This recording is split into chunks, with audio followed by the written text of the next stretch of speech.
The Country Doctor by Honoré de Balzac, translated by Catherine Prescott Wormley. The Peasant Story of Napoleon. Gouglet, an old soldier who fought under Napoleon, tells the story of his wonderful general and emperor to a group of eager listeners in the country doctor's barn. You see, my friends, Napoleon was born in Corsica, a French island warmed by the sun of Italy, where it is like a furnace, and where the people kill each other, from father to son, all about nothing.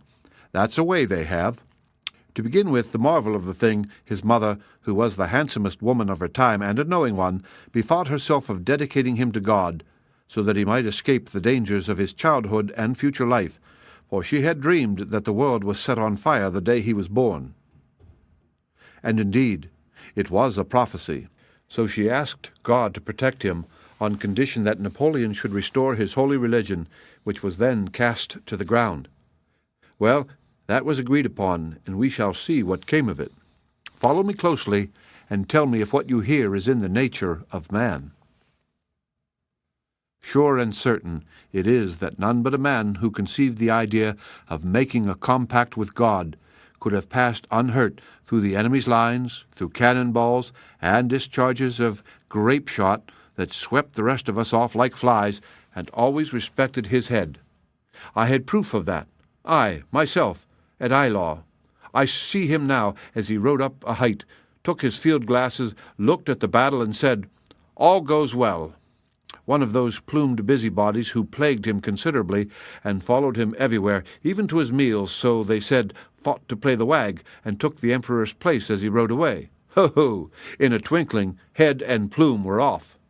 You must understand that Napoleon had promised to keep the secret of his compact all to himself. That's why all those who followed him, even his nearest friends, fell like nuts. Duroc, Bessières, Launay, all strong as steel bars, though he could bend them as he pleased. Beside, to prove he was the child of God and made to be the father of soldiers, was he ever known to be lieutenant or captain? No, commander-in-chief from the start. He didn't look to be more than 24 years of age when he was an old general at the taking of Toulon, where he began first to show the others that they knew nothing about maneuvering cannon. After that, down came our slip of a general to command the Grande Armée of Italy, which hadn't had bread, nor munitions, nor shoes, nor coats, a poor army as naked as a worm. "My friends," said he, "here we are together. Get it into your pates that 15 days from now you will be conquerors. New clothes, good gaiters, famous shoes, and every man with a greatcoat. But, my children, to get these things you must march to Milan, where they are." And we marched, France crushed as flat as a bedbug, straightened up. We were 30,000 bare feet against 80,000 Austrian bullies, all fine men, well set up. I see 'em now. But Napoleon, he was then only Bonaparte. He knew how to put the courage into us. We marched by night, and we marched by day. We slapped their faces at Montenon. We thrashed them at Rivoli, Lodi, Arcole, Millesimo, and we never let 'em up. A soldier gets the taste of conquest, so Napoleon whirled round those Austrian generals who didn't know where to poke themselves to get out of his way, and he pelted them well, nipped off 10,000 men at a blow sometimes by getting round them with 1,500 Frenchmen, and then he gleaned as he pleased. He took their cannon, their supplies, their money, their munitions, in short, all that they had was good to take. He fought them and beat them on the mountains. He drove them into the rivers and seas. He bit them in the air. He devoured them on the ground, and he lashed them everywhere. Hey! The Grand Army feathered itself well. For, d'ye see, the emperor, who was a wit, called up the inhabitants and told them he was there to deliver them. So after that, the natives lodged and cherished us, the women too, and very judicious they were. Now, here's the end of it. In Ventos, 96, in those times, that was the month of March of today, we lay cuddled in a corner of Savoie with the marmots. And yet, before that campaign was over, we were masters of Italy, just as Napoleon had predicted. And by the following March, in a single year and 2 campaigns, we had brought us within sight of Vienna. 'Twas a clean sweep. We devoured their armies one after another, and made an end of 4 Austrian generals. One old fellow with white hair was roasted like a rat in the straw at Mantua. Kings begged for mercy on their knees. Peace was won. Could a man have done that? No. God helped him to a certainty. He divided himself up like the loaves in the gospel, commanded the battle by day, planned it by night, going and coming, for the sentinel saw him, never eating, never sleeping. So, seeing these prodigies, the soldiers adopted him for their father. Forward, march! Then those others, the rulers in Paris, seeing this, said to themselves, "Here's a bold one that seems to get his orders from the skies. He's likely to put his paw on France. We must let him loose on Asia. We will send him to America. Perhaps that will satisfy him." But 'twas written above for him, as it was for Jesus Christ. The command went forth that he should go to Egypt. See, again, his resemblance to the Son of God. But that's not all. He called together his best veterans, his fire-eaters, the ones he had particularly put the devil into, and he said to them like this, "My friends, they have given us Egypt to chew up, just to keep us busy, but we'll swallow it whole in a couple of campaigns as we did Italy. The common soldiers shall be princes and have the land for their own. Forward, march! Forward, march!" cried the sergeants, and there we were at Toulon, rowed to Egypt. At that time, the English had all their ships in the sea, but when we embarked, Napoleon said, "They won't see us. It is just as well that you should know from this time forth that your general has got his star in the sky which guides and protects us."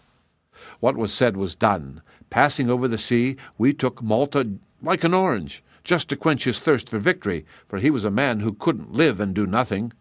So here we are in Egypt. Good. Once here, other orders.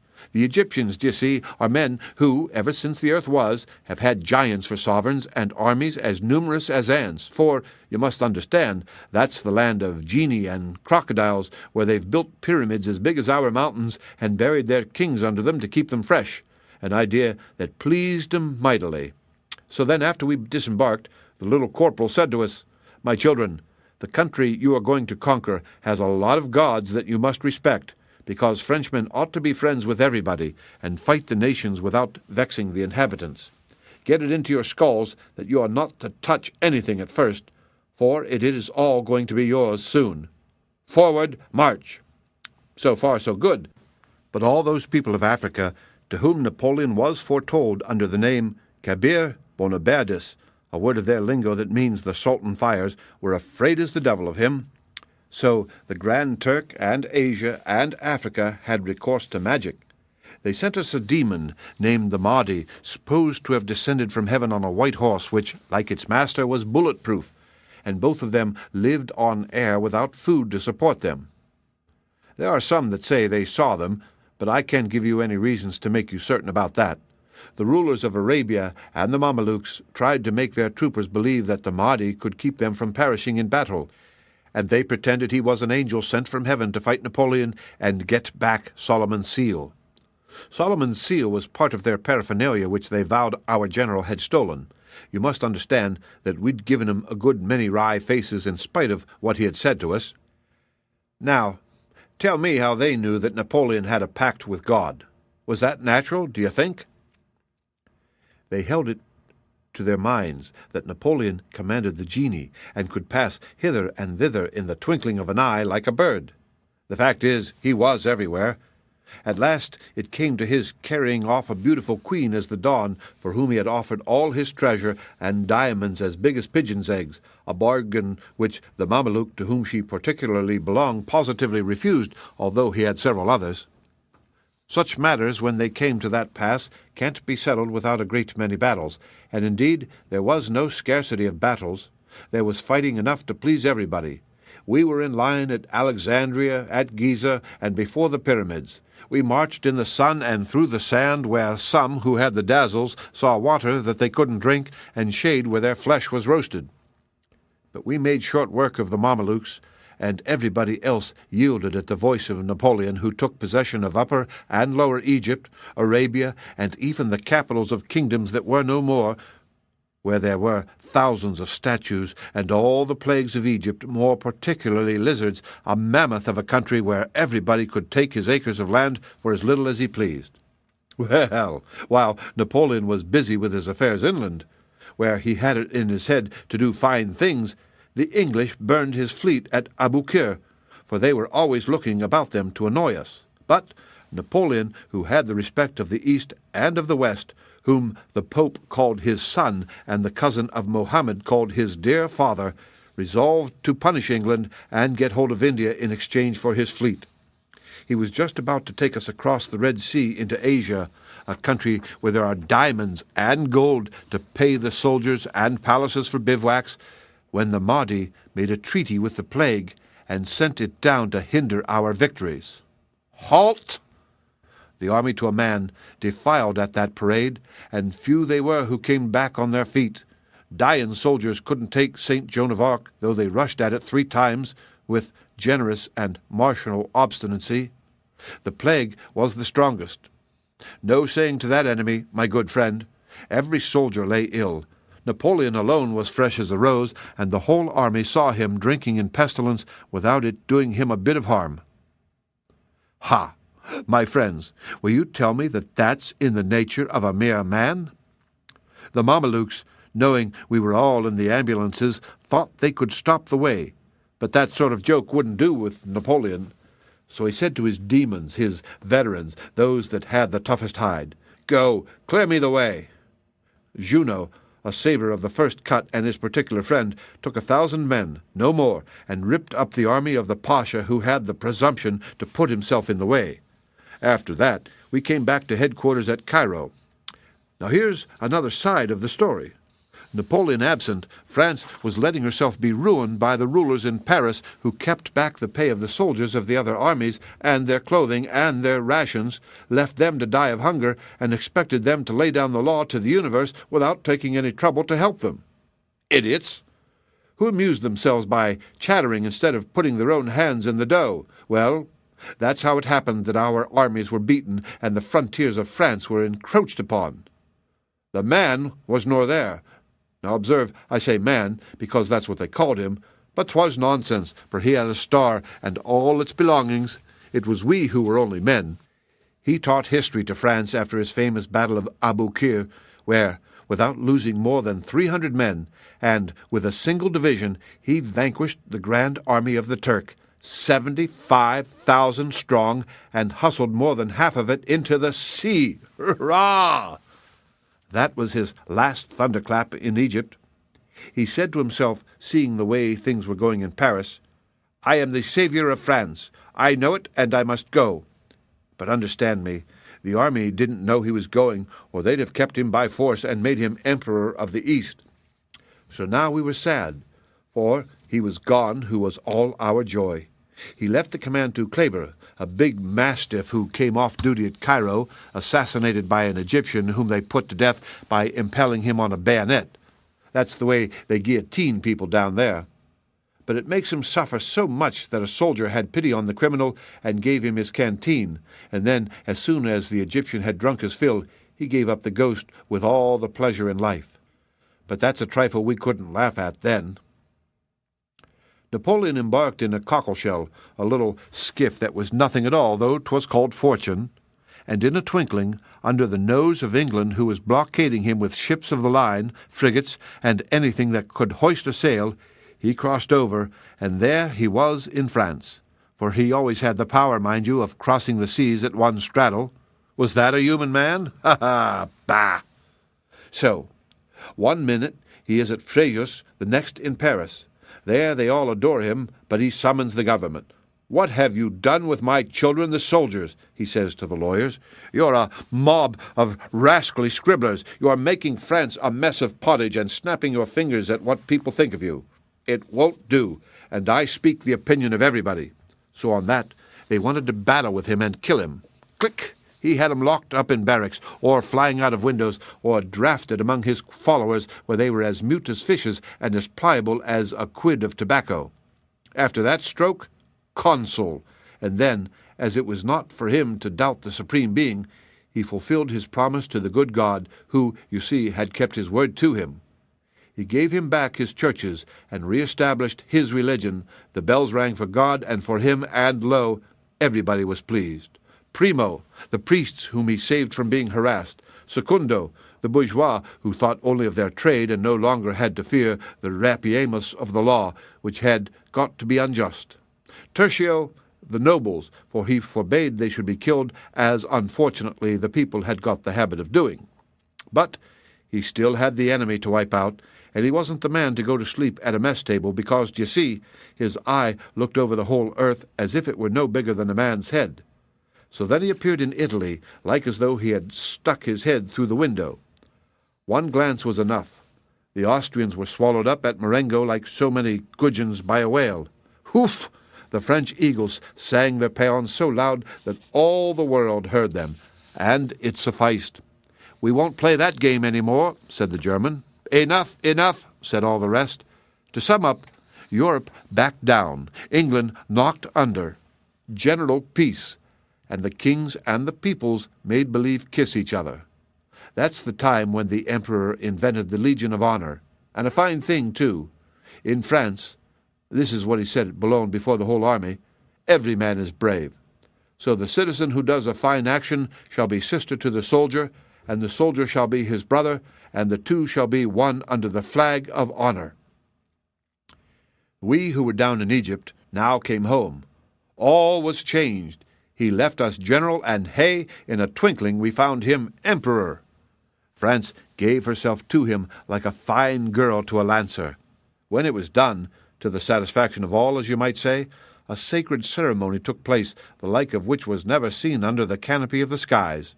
The Pope and the cardinals in their red and gold vestments crossed the Alps expressly to crown him before the army and the people who clapped their hands. There is one thing that I should do very wrong not to tell you. In Egypt, in the desert close to Syria, the red man came to him on the Mount of Moses and said, "All is well." Then, at Marengo, the night before the victory, the same red man appeared before him for the second time, standing erect and saying, "Thou shalt see the world at thy feet. Thou shalt be Emperor of France, King of Italy, Master of Holland, Sovereign of Spain, Portugal, and the Illyrian provinces, Protector of Germany, Saviour of Poland, First Eagle of the Legion of Honor, all." This red man, you understand, was his genius, his spirit, a sort of satellite who served him, as some say, to communicate with his star. I never really believed that, but the red man himself is a true fact. Napoleon spoke of him, and said he came to him in troubled moments and lived in the palace of the Tuileries under the roof. So on the day of the coronation, Napoleon saw him for the third time, and they were in consultation over many things. After that, Napoleon went to Milan to be crowned King of Italy, and there the grand triumph of the soldier began. Every man who could write was made an officer. Down came pensions. It rained duchies. Treasures poured in for the staff which didn't cost France a penny, and the Legion of Honor provided incomes for the private soldiers, of which I receive mine to this day. So here were the armies maintained as if never before on this earth. But beside that, the emperor, knowing that he was to be the emperor of the whole world, bethought him of the bourgeois, and to please them, he built fairy monuments after their own ideas in places where you'd never think to find any. For instance, suppose you were coming back from Spain and going to Berlin. Well, you'd find triumphal arches along the way with common soldiers sculptured on the stone every bit the same as generals.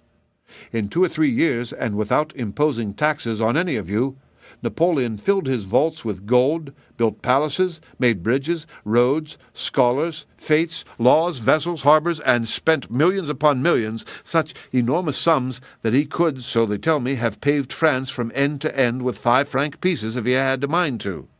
Now, when he sat at ease on his throne and was master of all, so that Europe waited his permission to do his bidding, he remembered his 4 brothers and his 3 sisters, and he said to us, as it might be in conversation in an order of the day, "My children, is it right that the blood relations of your emperor should be begging their bread? No, I wish to see them in splendor like myself. It becomes therefore absolutely necessary to conquer a kingdom for each of them, to the end that Frenchmen may be masters over all lands, that the soldiers of the guard shall make the whole earth tremble, that France may spit where she likes, and that all the nations shall say to her, as it is written on my copper coins, God protects you. Agreed, cried the army. We'll go fish for thy kingdoms with our bayonets. Ha ha! There was no backing down, don't you see? If he had taken it into his head to conquer the moon, we should have made ready, packed knapsacks, and clambered up. Happily, he didn't think of it. The kings of the countries who liked their comfortable thrones were naturally loath to budge, and had to have their ears pulled, so then, forward march! We did march. We got there, and the earth once more trembled to its center. Hey, the men and the shoes he used up in those days! The enemy dealt us such blows that none but the Grande Armée could have borne the fatigue of it. But you are not ignorant that a Frenchman is born a philosopher and knows that a little sooner or a little later he has got to die. So we were ready to die without a word, for we like to see the emperor doing that on the geographies. Here the narrator nimbly described a circle with his foot on the floor of the barn. And Napoleon said, There, that's to be a kingdom. And a kingdom it was. Ha! The good times! The colonels were generals, the generals marshals, and the marshals kings. There's one of them still on his throne to prove it to Europe, but he's a Gascon and a traitor to France for keeping that crown, and he doesn't blush for shame as he ought to do, because crowns, don't you see, are made of gold.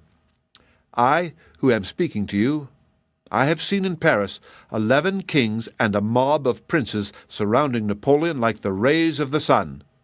You understand, of course, that every soldier had the chance to mount a throne, provided always he had the merit, so a corporal of the guard was a sight to be looked at as he walked along, for each man had his share in the victory, and 'twas plainly set forth in the bulletin. What victories they were! Austerlitz, where the army maneuvered as if on parade. Eylau, where we drowned the Russians in a lake as though Napoleon had blown them into it with the breath of his mouth. Wagram, where the army fought for 3 days without grumbling. We won as many battles as there are saints in the calendar. It was proved then beyond a doubt that Napoleon had the sword of God in his scabbard. The soldiers were his friends. He made them his children. He looked after us. He saw that we had shoes and shirts and greatcoats and bread and cartridges. But he always kept up his majesty, for, don't you see, 'twas his business to reign. No matter for that, however, a sergeant and even a common soldier could say to him, my emperor, just as you say to me sometimes, my good friend. He gave us an answer if we appealed to him. He slept in the snow like the rest of us, and indeed he had almost the air of a human man. I, who speak to you, I have seen him with his feet among the grape shot, and no more uneasy than you are now, standing steady, looking through his field glass, and minding his business. 'Twas that kept the rest of us quiet. I don't know how he did it, but when we spoke, he made our hearts burn within us, and to show him we were his children, incapable of balking, didn't we rush at the mouths of the rascally cannon that belched and vomited shot and shell without so much as saying, "Look out!" Why, the dying must needs raise their heads to salute him and cry, "Long live the Emperor!" I ask you, was that natural? Would they have done that for a human man? Well, after he had settled the world, the Empress Josephine, his wife, a good woman all the same, managed matters so that she did not bear him any children, and he was obliged to give her up, though he loved her considerably. But you see, he had to have little ones for reasons of state. Hearing of this, all the sovereigns of Europe quarreled as to which of them should give him a wife. And he married, so they told us, an Austrian archduchess, daughter of Caesar, an ancient man about whom people talk a good deal, and not in France only, where anyone will tell you what he did, but in Europe. It is all true, for I myself who address you at this moment, I have been on the Danube, and have seen the remains of a bridge built by that man, who it seems was a relation of Napoleon in Rome, and that's how the emperor got the inheritance of that city for his son. So after the marriage, which was a fate for the whole world, and in honor of which he released the people of 10 years' taxes, which they had to pay all the same, however, because the assessors didn't take account of what he said, his wife had a little one who was king of Rome. Now, There's a thing that had never been seen on this earth. Never before was a child born a king with his father living. On that day, a balloon went up in Paris to tell the news to Rome, and that balloon made the journey in 1 day. Now, is there any man among you who will stand up here and declare to me that all that was human? No, it was written above. And may the scurvy seize him who deny that he was sent by God himself for the triumph of France. Well, here's the Emperor of Russia that used to be his friend. He gets angry because Napoleon didn't marry a Russian. So he joins with the English, our enemies, to whom our emperor always wanted to say a couple of words in their boroughs, only he was prevented. Napoleon gets angry too, and then had to be put to such doings, so he says to us, "Soldiers, you have been masters of every capital in Europe except Moscow, which is now the ally of England. To conquer England and India, which belongs to the English, it becomes our peremptory duty to go to Moscow." Then he assembled the greatest army that ever trailed its gaiters over the globe, and so marvelously in hand it was that he reviewed 1,000,000 of men in 1 day. "Hurrah!" cried the Russians. Down came all Russia, and those animals of Cossacks in a flock. 'Twas nation against nation, a general hurly-burly, and beware who could. Asia against Europe, as the Red Man had foretold to Napoleon. "Enough!" cried the emperor. "I'll be ready." So now, sure enough, came all the kings, as the Red Man had said, to lick Napoleon's hand. Austria, Prussia, Bavaria, Saxony, Poland, Italy, every one of them were with us, flattering us. Oh, it was fine.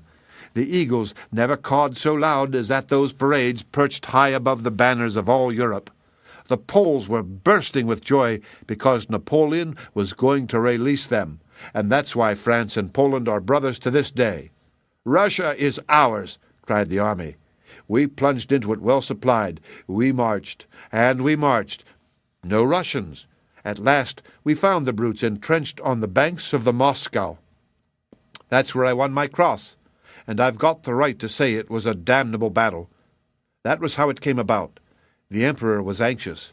He had seen the Red Man, who said to him, "My son, you are going too fast for your feet. You will lack men. Friends will betray you." So the emperor offered peace.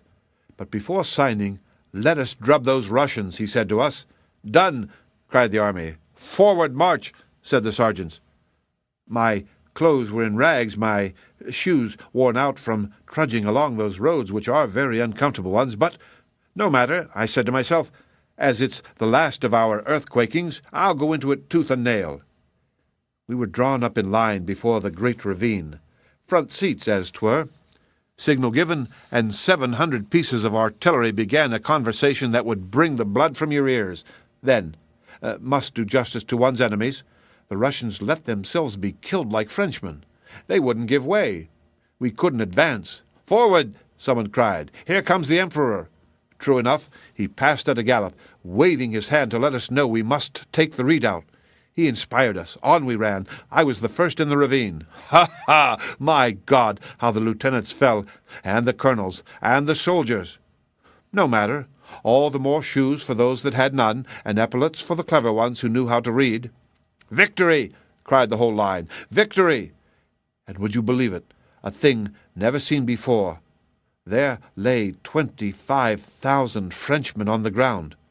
'Twas like mowing down a wheat field, only in place of the ears of wheat put the heads of men. We were sobered by this time, those who were left alive. The man rode up. We made the circle round him. Ha! He knew how to cajole his children. He could be amiable when he liked, and feed 'em with words when their stomachs were ravenous with the hunger of wolves. Flatterer! He distributed the crosses himself. He uncovered to the dead, and then he cried to us, "On to Moscow! To Moscow!" answered the army. We took Moscow. Would you believe it? The Russians burned their own city. 'Twas a haystack 6 miles square, and it blazed for 2 days. The buildings crashed like slates, and showers of melted iron and lead rained down upon us, which was naturally horrible. I may say to you plainly, it was like a flash of lightning on our disasters. The emperor said, "We have done enough. My soldiers shall rest here." So we rested a while, just to get the breath into our bodies and the flesh on our bones, for we were really tired. We took possession of the golden cross that was on the Kremlin, and every soldier brought away with him a small fortune. But out there, the winter sets in a month earlier, a thing those fools of science didn't properly explain. So coming back, the cold nipped us. No longer an army, do you hear me?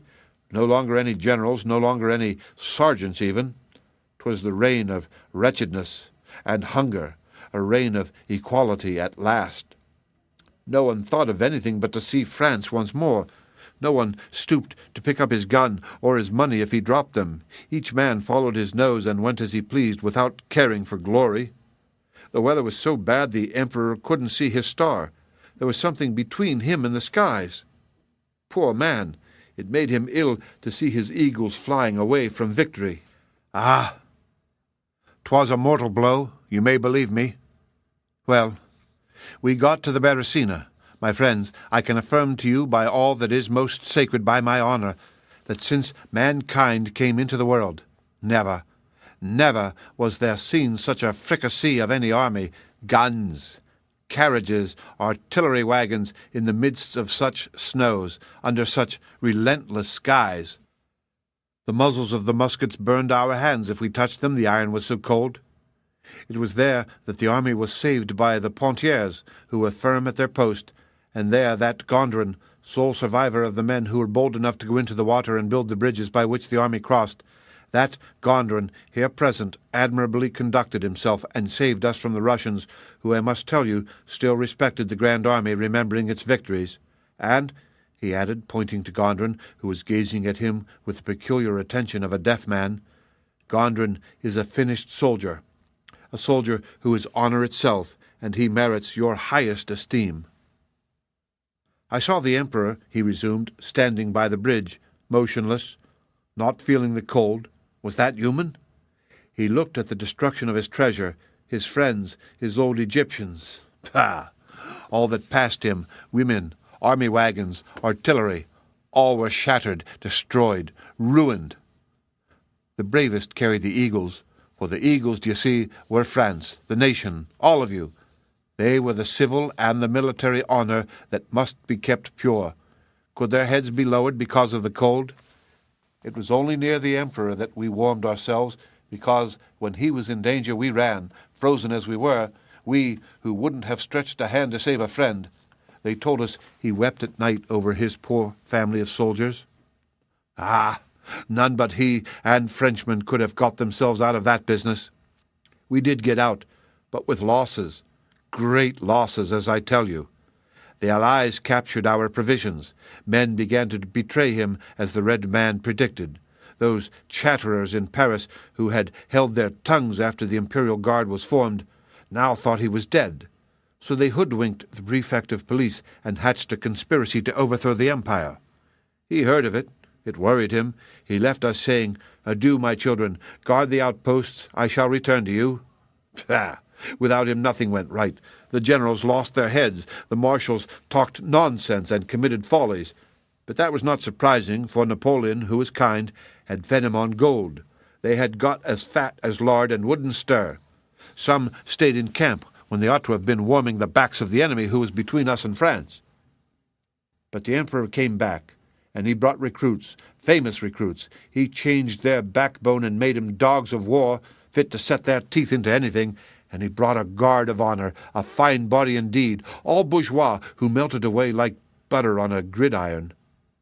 Well, spite of our stern baron, here's everything going against us, and yet the army did prodigies of valor. Then came battles on the mountains, nations against nations, Dresden, Lietzen, Bautzen. Remember these days, all of you, for 'twas then that Frenchmen were so particularly heroic that a good grenadier only lasted 6 months. We triumphed always, yet there were those English in our rear, rousing revolts against us with their lies. No matter, we cut our way home through the whole pack of the nations. Wherever the emperor showed himself, we followed him. For if by sea or land he gave us the word "Go," we went. At last we were in France, and many a poor foot soldier felt the air of his own country restore his soul to satisfaction, spite of the wintry weather. I can say for myself that it refreshed my life. Well, next, our business was to defend France, our country, our beautiful France, against all Europe, which resented our having laid down the law to the Russians and pushed them back into their dens so that they couldn't eat us up alive, as northern nations who are dainty and like southern flesh have a habit of doing, at least so I've heard some generals say. Then the emperor saw his own father-in-law, his friends whom he had made kings, and the scoundrels to whom he had given back their thrones, all against him. Even Frenchmen and allies in our own ranks turned against us under secret orders at the Battle of Leipzig. Would common soldiers have been capable of such wickedness? 3 times a day men were false to their word, and they called themselves princes. So then France was invaded. Wherever the emperor showed his lion face, the enemy retreated, and he did more prodigies in defending France than ever he had done in conquering Italy, the East, Spain, Europe, and Russia. He meant to bury every invader under the sod and teach him to respect the soil of France. So he let them get to Paris, that he might swallow them at a mouthful, and rise to the height of his genius in a battle greater than all the rest, a mother battle, as 'twere. But there, the Parisians were afraid for their 2-penny skins and their trumpery shops. They opened the gates. Then the regicides began, and happiness ended. The empress was fooled, and the white banner fluttered from the windows. The generals whom he had made his nearest friends abandoned him for the Bourbons, a set of people no one had heard tell of. The emperor bade us farewell at Fontainebleau. Soldiers, I can hear him now, we wept like children. The flags and the eagles were lowered as if for a funeral. It was, I may well say it to you, it was the funeral of the empire. Her dapper armies were nothing now but skeletons. So he said to us, standing there on the portico of his palace, "My soldiers, we are vanquished by treachery, but we shall meet in heaven, the country of the brave. Defend my child whom I commit to you. Long live Napoleon II." He meant to die, that no man should look upon Napoleon vanquished. He took poison enough to have killed a regiment because, like Jesus Christ before his passion, he thought himself abandoned of God and his talisman. But the poison did not hurt him. See, again he found he was immortal. Sure of himself, knowing that he must ever be the emperor, he went for a while to an island to study out the nature of these others, whom, you may be sure, committed follies without end. Whilst he bided his time down there, the Chinese and the wild men on the coast of Africa and the Barbary States and others who are not at all accommodating know so well that he was more than man that they respected his tent, saying to touch it would be to offend God. Thus, do you see, when these others turned him from the doors of his own France, he still reigned over the whole world. Before long, he embarked in the same little cockle-shell of a boat he had had in Egypt, sailed round the beard of the English, set foot in France, and France acclaimed him. The sacred cuckoo flew from spire to spire. All France cried out with one voice, "Long live the Emperor!" In this region here, the enthusiasm for that wonder of the ages was, I may say, solid. Dauphine behaved well, and I am particularly pleased to know that her people wept when they saw once more the grey topcoat. March 1st it was, when Napoleon landed with 200 men to conquer that kingdom of France and of Navarre, which on the 20th of the same month was again the French Empire. On that day our man was in Paris. He had made a clean sweep, recovered his dear France, and gathered his veterans together by saying no more than 3 words, "I am here." 'Twas the greatest miracle God had yet done. Before him did ever man recover an empire by showing his hat? And these others who thought they had subdued France, not they. At sight of the eagles, a national army sprang up, and we marched to Waterloo. There the guard died at one blow. Napoleon, in despair, threw himself 3 times before the cannon of the enemy without obtaining death. We saw that. The battle was lost. That night, the emperor called his old soldiers to him. On the field soaked with our blood, he burned his banners and his eagles, his poor eagles ever victorious, who cried forward in the battles and had flown the length and breadth of Europe. They were saved the infamy of belonging to the enemy. All the treasures of England couldn't get her a tail feather of them. No more eagles. The rest is well known. The red man went over to the Bourbons like the scoundrel that he is. France is crushed. The soldier is nothing. They deprive him of his duties. They discharge him to make room for broken-down nobles. Ah, 'tis pitiable. They seized Napoleon by treachery. The English nailed him on a desert island in mid-ocean on a rock raised 10,000 feet above the earth. And there he is, and will be till the red man gives him back his power for the happiness of France. These others say he's dead. Ha! Dead. 'Tis easy to see they don't know him. They tell that fib to catch the people and feel safe in their hovel of a government. Listen! The truth at the bottom of it all is that his friends have left him alone on the desert isle to fulfill a prophecy. For I forgot to say that his name, Napoleon, means Lion of the Desert. Now, this that I tell you is true as the gospel. All other tales that you hear about the emperor are follies without common sense, because, you see, God never gave to child of woman born the right to stamp his name in red as he did on the earth which forever shall remember him. Long live Napoleon, the father of his people and of the soldier. The end. Read by Rick Kistner for Lit2Go, on the web at fcit.usf.edu.